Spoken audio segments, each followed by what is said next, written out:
Hai teman-teman, apakah kalian tahu salah satu tempat wisata di ibu kota Jakarta yang banyak sekali tentang nilai-nilai sejarahnya?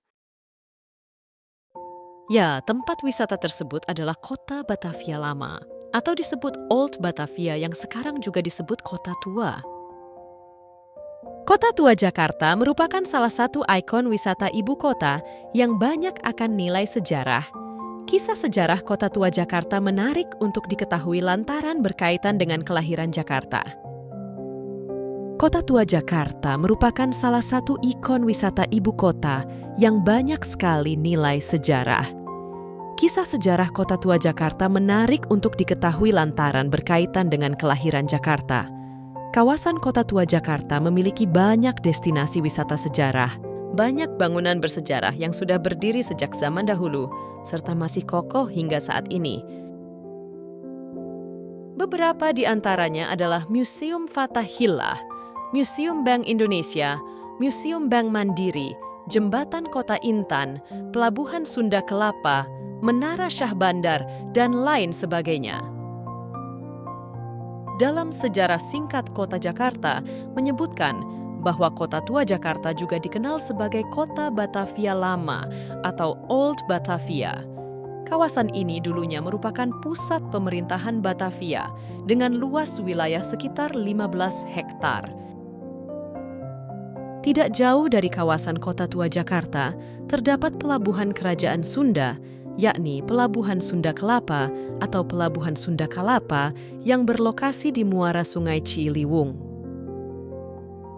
Sementara, ibu kota kerajaan Sunda yang dikenal sebagai Dayeh Pakuan, Pajajaran, atau Pajajaran dapat ditempuh selama 2 hari perjalanan dari Pelabuhan Sunda Kelapa. Pada abad ke-12, Pelabuhan Sunda Kelapa dikenal sebagai pelabuhan lada yang sibuk.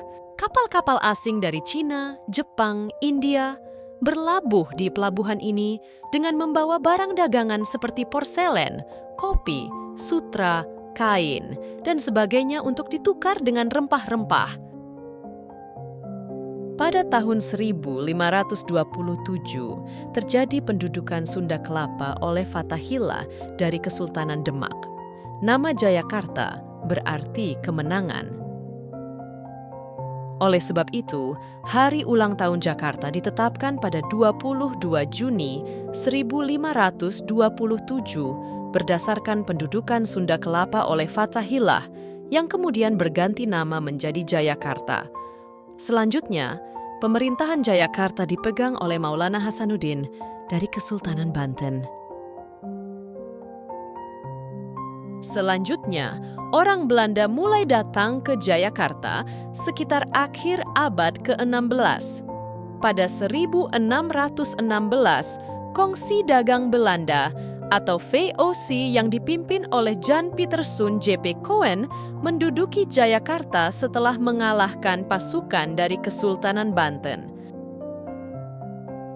Kemudian, Belanda mengubah nama Jayakarta menjadi Batavia, yang merupakan nama leluhur bangsa Belanda yaitu Batavieren. Selama masa pemerintahan kolonial Belanda, Batavia berkembang pesat. Rancangan kota Batavia dibuat oleh Simon Stevin yang didesain untuk menjadi ibu kota kerajaan perdagangan raksasa dari Tanjung Harapan sampai dengan Jepang. Kala itu, kawasan Kota Tua Jakarta merupakan pusat kota sekaligus pusat pemerintahan. Balai Kota Batavia berada di bangunan Museum Fathahillah atau Museum Sejarah Jakarta sekarang ini. Sementara, bentuk Kota Batavia direncanakan sesuai dengan kebiasaan Belanda, yakni dilengkapi jalan-jalan lurus dan parit-parit. Sepeninggal J.P. Coen pada 1629, perkembangan kota Batavia semakin pesat. Dibangun gudang, bengkel kayu dan galangan kapal, kali besar yang semula berkelok diubah menjadi lurus, dan sebagainya. Daerah sekitar kali besar dijadikan hunian elit pejabat Belanda. Salah satunya adalah Toko Merah yang hingga kini masih berdiri kokoh. Bangunan ini dulunya berfungsi sebagai rumah dinas Gubernur Jenderal Belanda. sempat berganti fungsi beberapa kali, hingga akhirnya bangunan ini diambil alih warga Tionghoa yang kemudian digunakan sebagai toko sekitar abad ke-20. Sayangnya, kejayaan kota Batavia mulai redup saat muncul wabah penyakit yang sekarang diduga sebagai malaria, disentri, dan kolera sekitar tahun 1732. Air di kawasan Batavia tercemar sehingga menjadi sumber penyakit bagi masyarakat. Kondisi tersebut diperparah dengan serentetan gempa bumi yang mengguncang Batavia.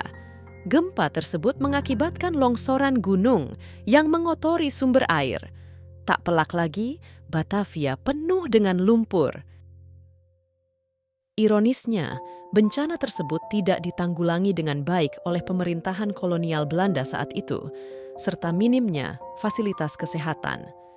Akibatnya, pada 9 Mei 1821, dilaporkan banyak orang meninggal dunia akibat kolera di seluruh wilayah Batavia. Tragedi ini menjadi akhir dari kisah Batavia Lama, Kota Batavia Lama atau Old Batavia. Selanjutnya, dibentuk Batavia Baru atau New Batavia di tanah Weltevreden. Pusat pemerintahan pun turut diboyong ke kawasan Batavia Baru tersebut. Guna meninggalkan warisan kolonial, Arnoldus Isaac Zacharias Mononutu yang menjabat sebagai Menteri Penerangan Republik Indonesia Serikat menegaskan, sejak 30 Desember 1949 tak ada lagi sebutan Batavia.